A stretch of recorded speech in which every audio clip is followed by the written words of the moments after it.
Hello, I'm Jashikins, and welcome to another episode of Jash Reads.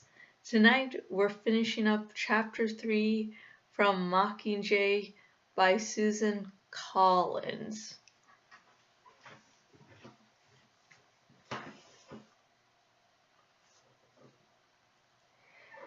Excellent, excellent.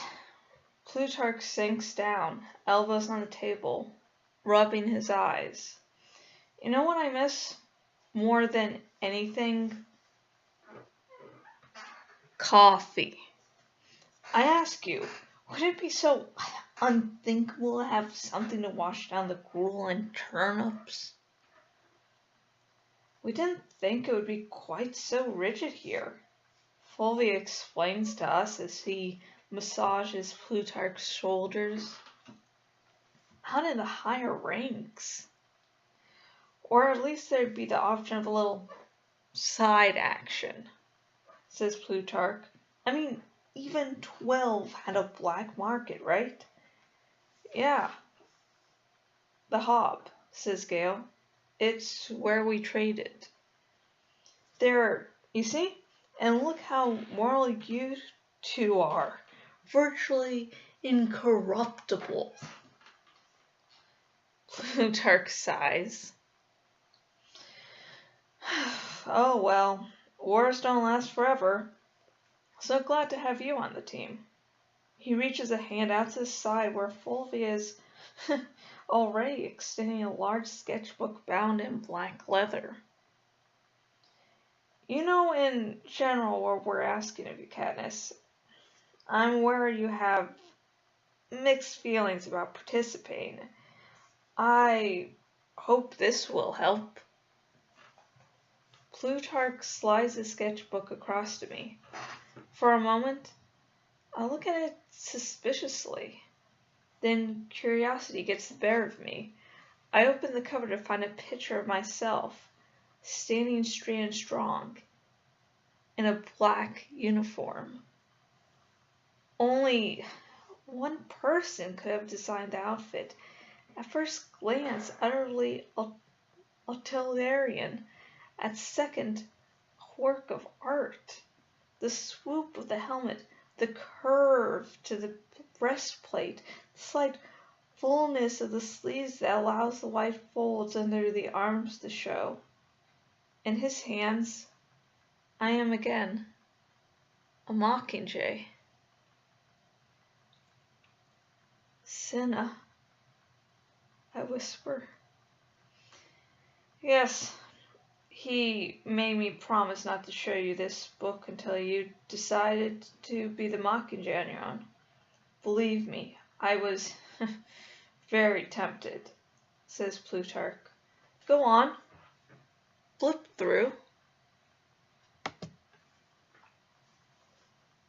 I turn the pages slowly, seeing each detail of the uniform, the carefully tailored layers of body armor, the hidden weapons in the boots and belt, the special reinforcements over my heart. On the final page, under a sketch of my Mockingjay pin, Cinna's written, I'm still betting on you. When did he... My voice fails me. Let's see. Well, after the Quarter Quell announcement, a few weeks before the games maybe, there are not only the sketches, we have your uniforms. Oh, and BT's got something really special waiting for you down in the armory. I won't spoil it by hinting, says Plutarch. You're going to be the best dressed rebel in history, says Gale with a smile. Suddenly, I realize he's been holding out on me, like Cinna. He's wanted me to make this decision all along. Our plan is to launch an airtime assault, says Plutarch. to make a series of what we call propos, which is short for propaganda spots, featuring you and broadcast them to the entire population of Panam.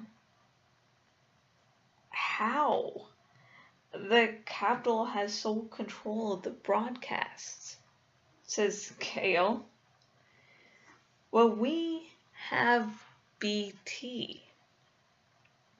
About 10 years ago, he essentially redesigned the underground network that transmits all the programming.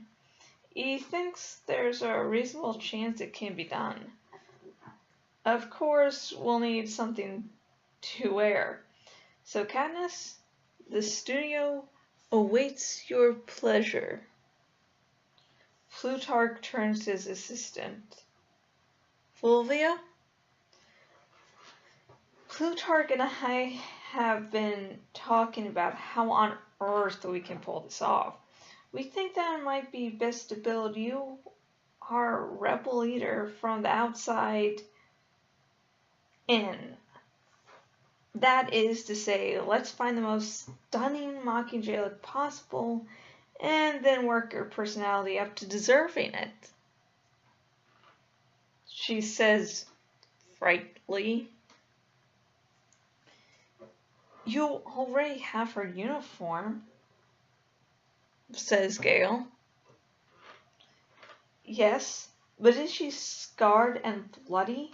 Is she glowing with the fire of rebellion? Just how grimy can we make her without disgusting people? At any rate, she has to be something. I mean, obviously, this.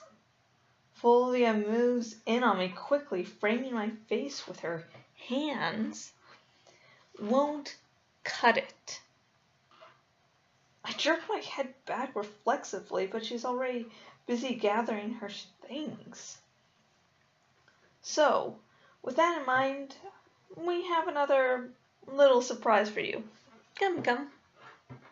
Fulvia gives us a wave, and Gale and I follow her and Plutarch out into the hall.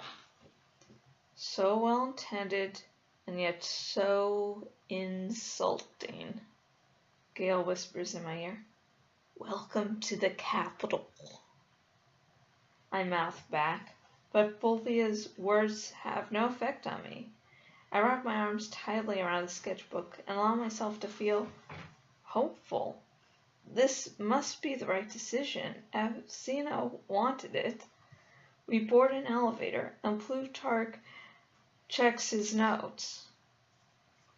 Let's see, is compartment 3908.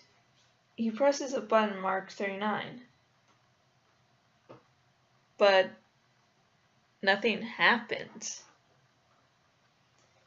You must have to key it, says Fulvia. Plutarch pulls the key attached to a thin chain from under his shirt and inserts it into a slot I hadn't noticed before. The door slides shut. Ah, there we are. The elevator descends 10, 20, 30 plus levels, farther down than I even knew District 13 went. It opens on a wide corridor lined with red doors, which look almost decorative compared to the gray ones on the upper floors.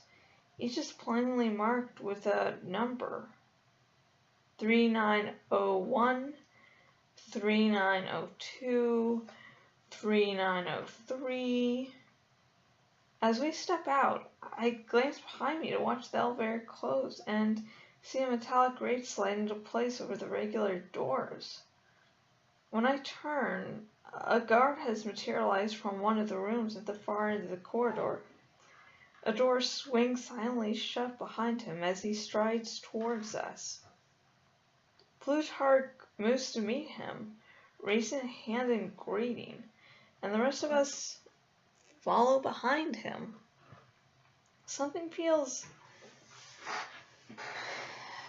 very wrong down here.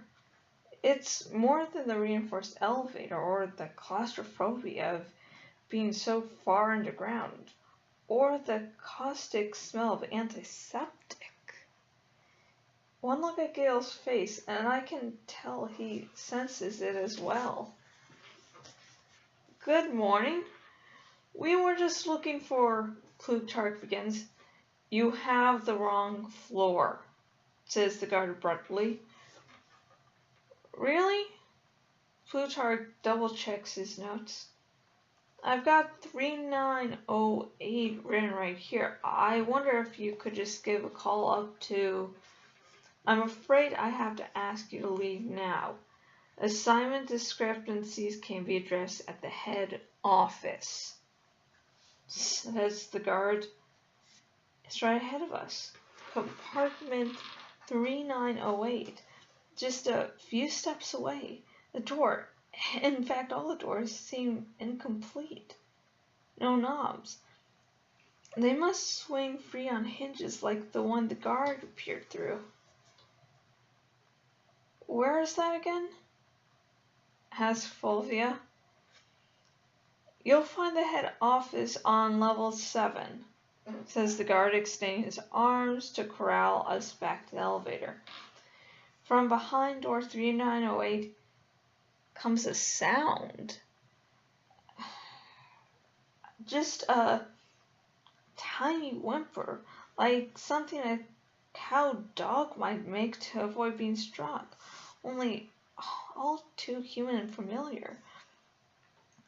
My eyes meet Gale's for just a moment, but it's long enough for two people who operate the way we do. I let Cena's sketchbook fall at the guard's feet with a loud bang. A second after he leans down to retrieve it, Gale leans down too, intentionally bumping heads. Oh, I'm sorry, he says with a light laugh, catching the guard's arms as if to stay himself, turning him slightly away from me. That's my chance. I dart around the distracted guard, push open the door marked 3908, and find them. Half naked, bruised, and shackled to the wall. My prep team.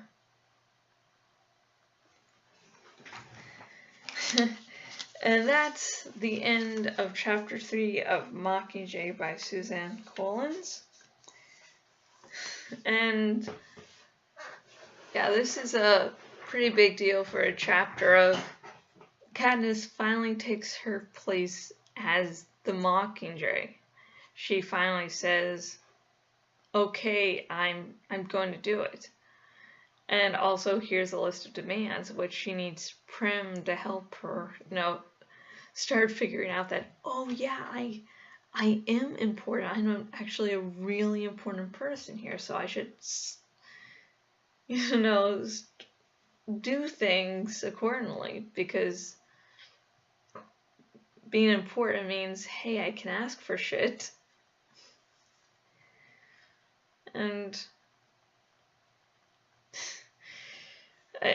no spoilers, of course, but I definitely think right now in this chapter is when Coin is probably starting to get real serious doubts.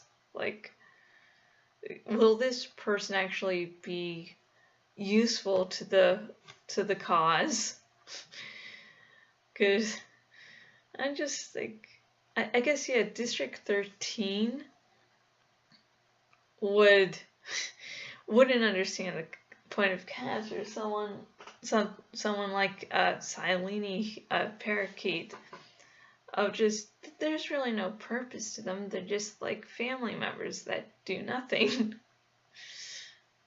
So it's, yeah, I just like the shooting. God damn it, the part when she's talking about, oh, everything, well, what District 13 agreed on was all normal, except for the shooting part. That was, I don't know, for some reason that was really fucking humorous for me. But so yeah, now Katniss is the Mockingjay, and she has found her prep team. Yeah, sorry if I didn't, definitely near the end of this part, if I sort of seemed to doze off a little bit. I've sort of been stressed today, so just And like, I can still do the reading because I still have to get that out. So if it's a little lackluster near the very end, that's sort of why. Like, part of my mind was like, we can do this, and part of my mind's like, I'm just going to be over here drinking some tequila. So I'd like to know your opinions. What did you think of chapter 3?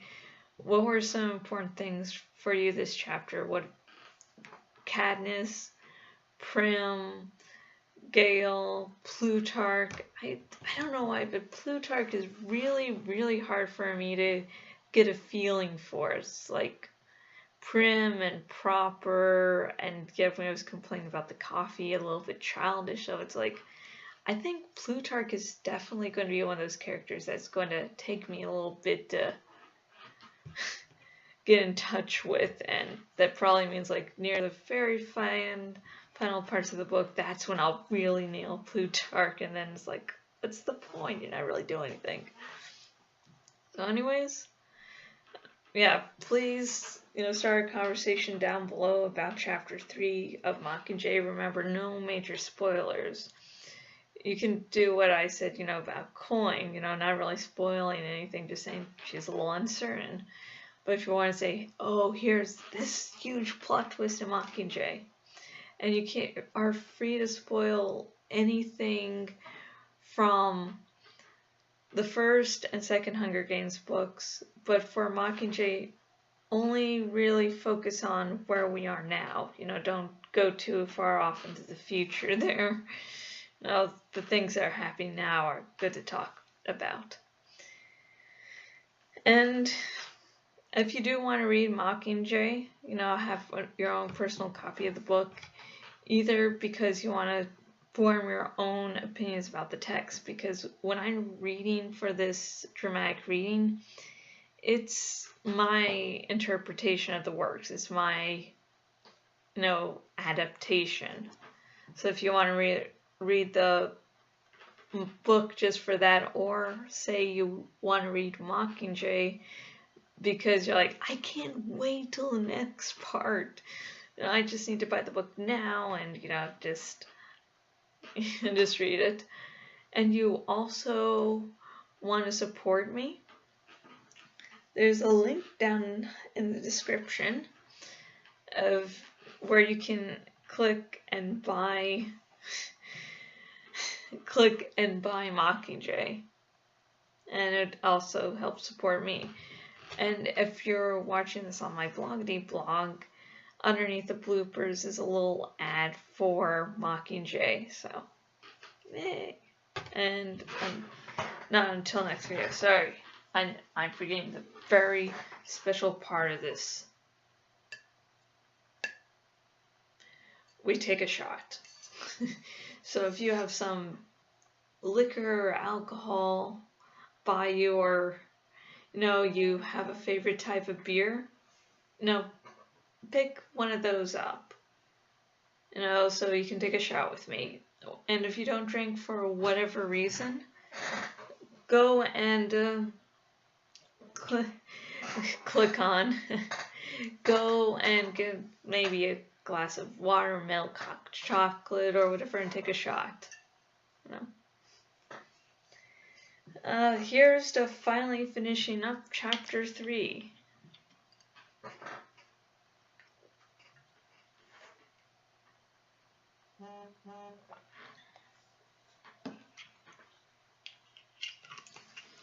And bloopers will be out soon. And remember, there aren't going to be any new parts of this dramatic reading next week, but the week after there should be, unless something happens, which I never like to rule out, because shit happens. And until next video, goodbye.